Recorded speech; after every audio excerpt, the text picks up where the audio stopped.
Hello and welcome back to another edition of the Airbrush Show. If you haven't guessed from the title, this film is all about a very special airbrush. Let's take a deep dive. I have used and reviewed a lot of airbrushes over the years on the Airbrush Show and on scalewarmachines, and I wanted to make a video all about this. This is an Iwata Eclipse HP-CS. It is the third airbrush I've ever owned, and I thought it would be interesting to see how it's fared after many years. Now, I don't know when I bought this, I can't really remember. I think it was probably in the early 2000s. I've been modelling for many years, and I started off with this, which I bought at a local craft shop. It's a PASH, single action airbrush, very basic, and that served me well for several years. Then I moved on to this, which is a bit of a rarity now, an Aztec. There again, I think I bought this probably at the turn of the millennium, something like that. I'm sad to say these are no longer made. If you're curious about these, you can check out a video I did all about the Aztec. It's got a lifetime guarantee, but unfortunately, testers who marketed these no longer make them. But for whatever reason, I decided to go for a more conventional metal airbrush, and the airbrush I chose was from a brand I had heard about and I finally stumped up the cash for. It was an Iwata, specifically an Eclipse HP-CS, and this is the airbrush, and you can see how it's fared over all those years. So it's had well over a decade, possibly 2 decades of use, and I've put a lot of paint through this airbrush. And here I've got a brand new one, and I thought it would be interesting to make a video all about this airbrush, show how it's fared after many years of use, and talk about why I think this is possibly a good choice for a beginner or for any modeler. Let's take a good look at it. So you can see that the chrome has lost a bit of its luster. There's some very fine scratches, particularly around the cup. The inside of the cup has worn away. That's fairly common. So if we look at a brand new one, we can compare and contrast. Now this sits under the Iwata system, under the All-Star versatility, and it is a very versatile airbrush. It comes with a 7mm gravity feed cup, and there you get to see what a nice looking airbrush that is out of the box. Let's just look at some differences. So the first difference is it's engraved with Anest Iwata, and my one doesn't have that. You can see that the finish is a lot shinier than mine, which is of course scratched from use. The cup doesn't have any of the damage that mine does from multiple years of cleaning. It has had some replacement parts, and you'll see they're largely needles and nozzles that got split or broken. And I'll come to the construction of the airbrush in a minute and explain why it's particularly good for beginners. First of all, this has never missed a beat in terms of spraying. It will spray quite thick paints like primers. It will spray fine detail on models, fine lines, and this ships with the 0.35mm needle and nozzle set. I would say one of the reasons is it sits particularly nicely in the hand. It's a gravity feed double action, so the more you press down and pull back, the more paint comes out, and it's extremely controllable. It's got a really nice trigger action. If you want to tighten up the trigger action, you can do that. It's got trigger tension adjustment, and the construction is simple as well. It's got this detachable handle, no paint volume control, but I don't think that's necessarily a problem. It's very simple to clean. To demonstrate this, you unscrew the back handle like most airbrushes. You can remove the needle, so you just unscrew the front, and the nozzle is a self-contained push fit nozzle which sits in there, and as you can see, it's easy to remove and clean. And you can also clean the cap area very easily. You can change the crown as well. You can very easily take a tool like a reamer and just clean it out. Once it's clean, it's just push fit back into the airbrush. You then attach the cap over the top, make sure it's lining up properly, and then you're good to go for more spraying.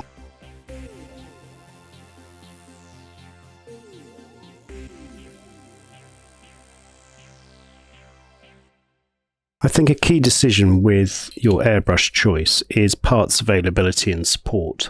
I'm afraid it's a simple fact. You will bend needles and you will damage nozzles, they will get split. So that is the most common cause of problems when running an Eclipse. If we look at some of my old parts here, you can see the sort of damage that will badly affect your spraying. The airbrush will lose its manufactured precision, but the good news is these are easily sourceable and easily replaceable. I would say Iwata parts are a bit more expensive, but you know they'll always be available. They're easy to get and they're very high quality. So I've had a couple of those over the years. The other common failure is going to be your needles. Let's see if I can find some of these. Now, I tend to keep my old needles, mainly because you can resuscitate them, but you can reasonably expect to have to change your needle, or at least try and repair it. So other than changing your needles and nozzles, which are consumables for airbrushing, this is going to be a very, very reliable brush. So one immediate way to make your Eclipse more versatile is to go for the 0.5mm needle. And here we've got the nozzle cap, because obviously you'll need the 0.5mm nozzle cap and the 0.5mm spray nozzle. It's got quite a good spray pattern on it with the 0.35, you can see there. What this 0.5mm conversion will enable you to do is to spray much wider spray patterns and thicker paints. So for example, you might use this for primers and then switch to the finer needle and nozzle combination for your detail, camouflage and so on. And we will compare the difference a bit later. Another good reason to go for an Eclipse is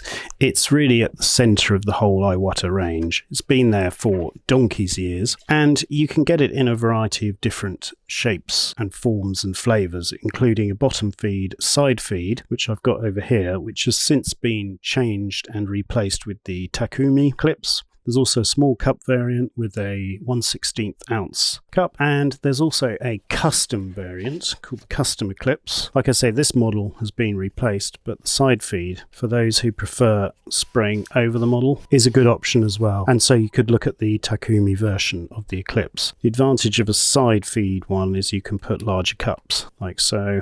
And like so. So that is an option for you. Again, another fine airbrush. But in the context of this video, I'm recommending if you were to choose one airbrush, I'd go for this one. Why? Well, it's got a fairly large paint cup, so that'll handle quite a bit of paint. You don't need to pay for additional accessories like more side feed cups and so on. This will just see through most types of spraying, and it really is just so comfortable and easy to use. It's such a pleasure to hold it. Superbly balanced with a soft, gentle trigger and smooth trigger action that's easy to maintain and to clean. In terms of accessories for this airbrush, what you can do is there are various handle options, both aftermarket and in the Iwata range. And one thing I'd recommend that will enhance your Eclipse even further beyond buying the upgrade set for the needle and nozzle is to get a Mac air valve. This is an external one, again made by Iwata, and what this enables you to do is to change the pressure on your airbrush on the actual gun. And that's the one thing lacking from the Eclipse range, is there's no Mac valve, a little adjustable air regulator on the gun itself,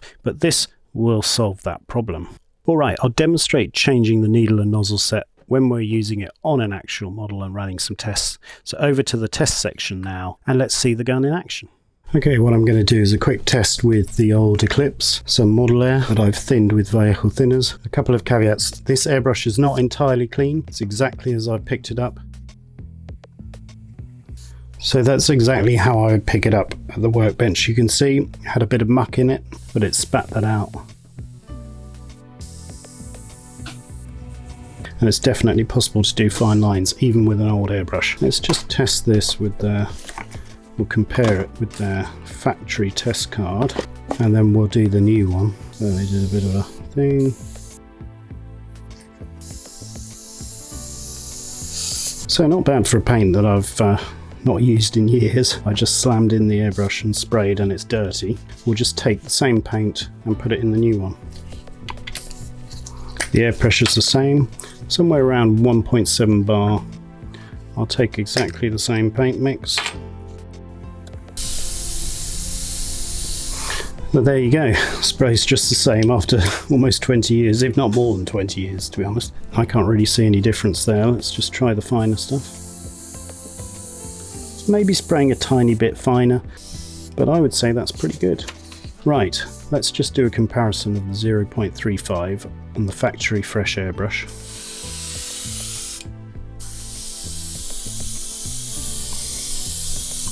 And I'm just going to quickly change that out for the 0.5. Now that's the 0.35 stuff. And there we can do a little side-by-side comparison. Obviously you need the bigger nozzle cap. You get the wider nozzle with a different profile. And you get the thicker needle. So it really is a super easy job. I'm just going to pop that on there. Just get our nozzle cap and crown cap assembled. That just screws on, simple as that. Takes the same crown cap, put that over there. Make sure everything is lining up, it should be self-centering, and then you just insert the bigger needle. Nice snug fit.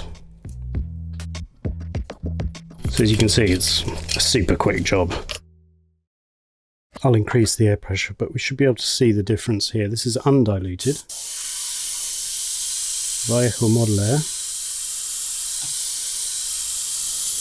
As you know, spraying is a balance between air pressure, needle size, paint thickness, and so on. I'll just put a couple of drops of thinner in it, just to see if that helps. And I could, of course, increase the pressure. Already, you should be able to see the difference in spray pattern. A lot more paint going down to the point where it's emptied the cup. I'm just going to grab this model here, because I think the real test of where you're going to use something like the 0.5 is with your priming. So my plan for this model, I'm going to be using the AK Interactive Paint Range. So 1/48 scale Cromwell. I'm going to be spraying some primer just out of the bottle using the 0.5. These aren't pre-prepared, these are just paints I've grabbed off the shelf.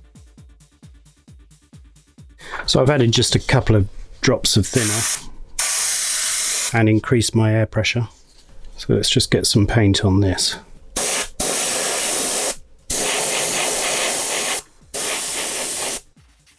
Let's just put it on the spray table, make it slightly easier to handle.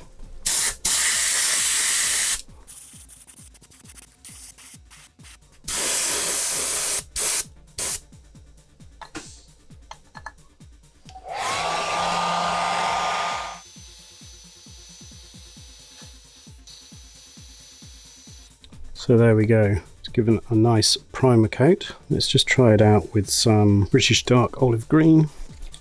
Firstly with the 0.5.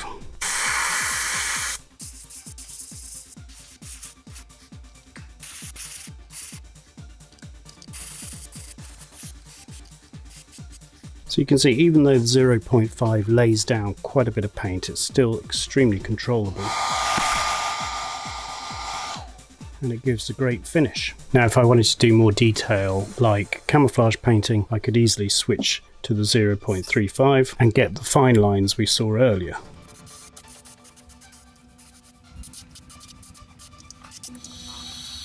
So I'll leave you with some shots of me applying a further coat of British Dark Olive Green, slightly thinned, using the Eclipse and the 0.35mm needle and nozzle set.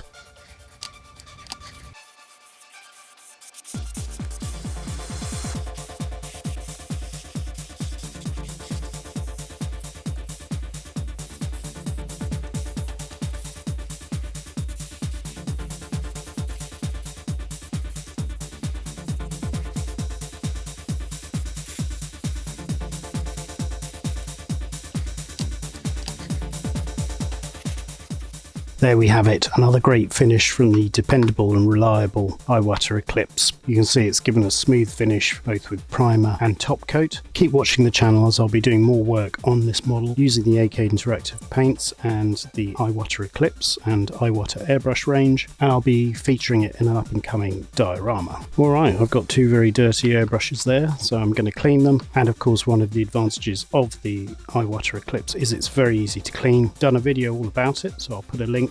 But just in terms of its track record, this is just so hard to beat. It's such a good quality contender for the all-in-one airbrush, and it's certainly been battle proven on this channel. The Iwata Eclipse, they call it all-star versatility, and I would agree with that. It's just such a versatile, dependable, reliable airbrush. I'd kindly ask if you can tell me what airbrush system you use, why you like them, and if you had to choose one airbrush, which one would it be? Alright, that's all for now. See you next time. Subscribe for our latest videos.